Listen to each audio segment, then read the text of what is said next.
ಒಳಗೆ ಐತೆ 50 ಲಕ್ಷ. ಆದರೆ ಓಪನ್ ಮಾಡಂಗಿಲ್ಲ. ಅಕಸ್ಮಾತ್ ಮಾಡಿಬಿಟ್ರೆ ಇಡಿ ಐಟಿನವರು ಕವಚ ಹಾಕಿಕೊಂಡು ಬಿಡ್ತಾರೆ. ಹುಷಾರ್.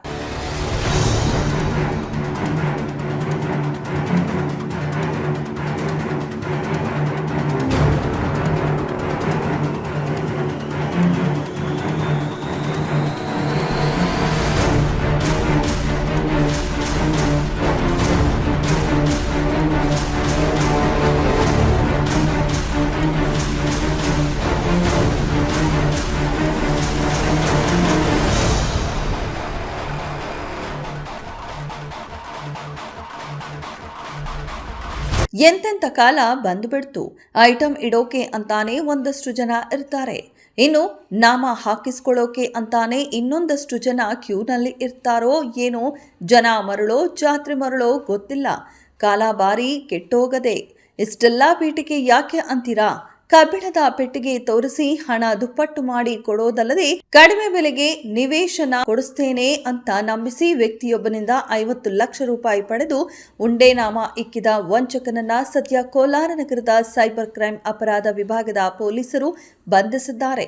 ಇನ್ನು ಆ ಕಿಲಾಡಿ ವಂಚಕ ಯಾರು ಅನ್ನೋದನ್ನ ನೋಡೋದಾದ್ರೆ, ಆತ ನಗರದ ಕಾರಂಜಿಕಟ್ಟೆಯ ನಿವಾಸಿ, ಮಾಜಿ ನಗರಸಭೆ ಅಧ್ಯಕ್ಷರು ಆಗಿದ್ದ ರಘುರಾಮ್ ಅವರ ಸುಪುತ್ರ ನಾಗೇಂದ್ರ ಪ್ರಸಾದ್ ಎನ್ನಲಾಗಿದೆ. ಇನ್ನು ಘಟನೆಗೆ ಸಂಬಂಧಿಸಿದಂತೆ ವಂಚಕ ನಾಗೇಂದ್ರ ಪ್ರಸಾದ್ ನಗರದ ವೆಂಕಟಾಚಲಪತಿ ಎಂಬಾತನಿಗೆ ಹಣ ದುಪ್ಪಟ್ಟು ಮಾಡಿಕೊಡುವುದಾಗಿಯೂ ಹಾಗೂ ಕಡಿಮೆ ಬೆಲೆಗೆ ನಿವೇಶನ ಕೊಡಿಸುವುದಾಗಿಯೂ ನಂಬಿಸಿ 50 ಲಕ್ಷ ರೂಪಾಯಿ ಪಡೆದಿದ್ದ.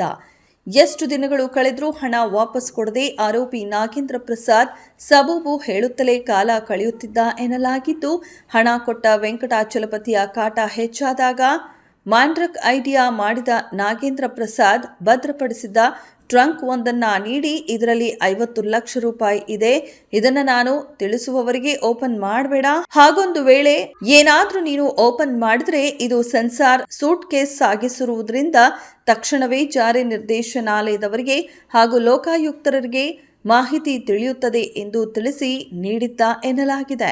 ಇನ್ನು ಅದೆಷ್ಟೋ ದಿನವಾದರೂ ದುಡ್ಡು ವಾಪಸ್ ಬರದೇ ಇರುವ ಕಾರಣ ಅನುಮಾನಗೊಂಡ ವೆಂಕಟಾಚಲಪತಿ ಸೂಟ್ಕೇಸ್ ತೆಗೆದು ನೋಡಿದಾಗ ಅದರಲ್ಲಿ ಒಂದಷ್ಟು ಪೇಪರ್ ಬಂಡಲ್ಗಳು ಹಾಗೂ ಒಂದಷ್ಟು ಪುಸ್ತಕಗಳು ಮಾತ್ರ ಇದ್ದದ್ದನ್ನು ಕಂಡು, ಓ 2 ಬಿಳಿ 1 ಕೆಂಪು ನಾಮ ಫೆಕ್ಸ್ ಅಂತ ತಿಳಿದು ಗಾಬರಿ ಬಿದ್ದು ಸೈಬರ್ ಠಾಣೆಗೆ ದೂರು ನೀಡಿದ್ದಾರೆ. ನಂತರ ಪೊಲೀಸರು ನಾಗೇಂದ್ರ ಪ್ರಸಾದ್ನನ್ನ ಖೆಡ್ಡಾಗಿ ಕೆಡವಿಕೊಂಡು ತೀವ್ರ ತನಿಖೆ ನಡೆಸುತ್ತಿದ್ದಾರೆ.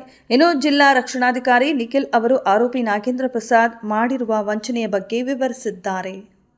ಕೋಲಾರ ಸೆನ್ ಪೊಲೀಸ್ ಠಾಣೆಯಲ್ಲಿ ನಾವು ಒಂದು ಚೀಟಿಂಗ್ ಪ್ರಕರಣವನ್ನು ದಾಖಲು ಮಾಡ್ಕೊಂಡಿದ್ದೀವಿ. ಈ ಒಂದು ಪ್ರಕರಣದಲ್ಲಿ ಆರೋಪಿಯಾದ ನಾಗೇಂದ್ರ ಪ್ರಸಾದ್ ಅನ್ನೋ ವ್ಯಕ್ತಿ ಕೋಲಾರದಲ್ಲಿರುವ ಕೋಲಾರ ಮೂಲದ ಒಬ್ಬ ವ್ಯಕ್ತಿಗೆ ಸುಮಾರು 50 ಲಕ್ಷ ರೂಪಾಯಿ ವಂಚನೆಯನ್ನು ಮಾಡಿದ್ದಾನೆ. ಇಲ್ಲಿ ಅವನು ಮೊದಲು ಸೈಟ್ ಕೊಡಿಸ್ತೀನಿ ಅಂತ ಹೇಳ್ತಾನೆ, ದುಡ್ಡನ್ನು ಡಬಲ್ ಮಾಡಿಕೊಡ್ತೀನಿ ಅಂತ ಹೇಳಿ ಕಾಸನ್ನು ಇಸ್ಕೊಂಡು ನಂತರ ಅವರು ಏನೂ ಕೊಡದಲ್ಲೇ ಅವ್ರಿಗೆ ಮೋಸ ಮಾಡಿರೋ ಒಂದು ಕೇಸನ್ನು ನಾವು ರಿಜಿಸ್ಟರ್ ಮಾಡ್ಕೊಂಡಿದ್ದೀವಿ.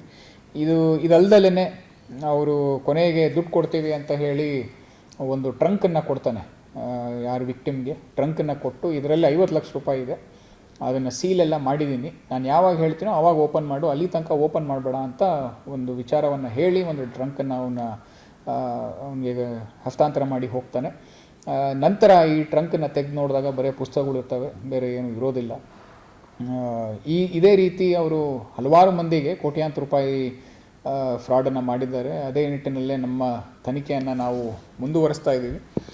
ಇನ್ನೂ ಬರುವ ದಿನಗಳಲ್ಲಿ ಬೇರೆ ಬೇರೆ ಏನು ಜಾಲಗಳಿದ್ದಾವೆ ಅದನ್ನೆಲ್ಲವನ್ನು ಪತ್ತೆ ಮಾಡಿ ಇವರ ಮೇಲೆ ಕಾನೂನಾತ್ಮಕ ಕ್ರಮವನ್ನು ನಾವು ಒಂದು ಕ್ಷಿಪ್ರವಾಗಿ ಮತ್ತು ಬಲವಾಗಿ ತಗೊಳ್ಳೋ ಒಂದು ನಿರ್ಧಾರವನ್ನು ತಗೊಂಡು ಮುಂದುವರಿಸ್ತಾ ಇದ್ದೀವಿ ನಮ್ಮ ಇನ್ವೆಸ್ಟಿಗೇಷನ್. ಯಾರೇ ವಂಚನೆಗೆ ಒಳಗಾಗಿದ್ರೂ ಖಂಡಿತವಾಗಲೂ ನಮ್ಮ ಸೆನ್ ಪೊಲೀಸ್ ಠಾಣೆಗೆ ಅಥವಾ ನಿಮ್ಮ ಲೋಕಲ್ ಪೊಲೀಸ್ ಠಾಣೆಗೆ ಅಥವಾ ನಮ್ಮ DPOಗೆ ಬಂದು ನಿಮ್ಮ ಕಂಪ್ಲೇಂಟನ್ನು ಕೊಟ್ಟು ನೀವು ಹೋಗಿ ಅದನ್ನು ನಾವು ಖಂಡಿತವಾಗ್ಲೂ ಇನ್ವೆಸ್ಟಿಗೇಟ್ ಮಾಡಿಸಿ ಏನು ಕಾನೂನಾತ್ಮಕ ಕ್ರಮ ತಗೋಬೇಕು ಅದನ್ನು ತೊಗೊಳ್ತೀವಿ.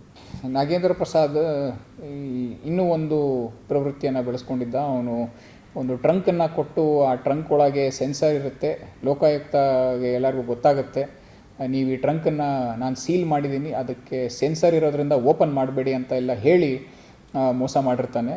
ಆದರೆ ಈ ಟ್ರಂಕಲ್ಲಿ ತೆಗೆದು ನೋಡಿದಾಗ ಕೇವಲ ಪುಸ್ತಕಗಳಿರುತ್ತೆ, ಅದರಲ್ಲಿ ದುಡ್ಡೇನು ಇರೋದಿಲ್ಲ. ಈ ರೀತಿ ವಂಚನೆಗಳನ್ನು ಅವನು ಮಾಡ್ಕೊಂಡು ಬಂದಿರ್ತಾನೆ.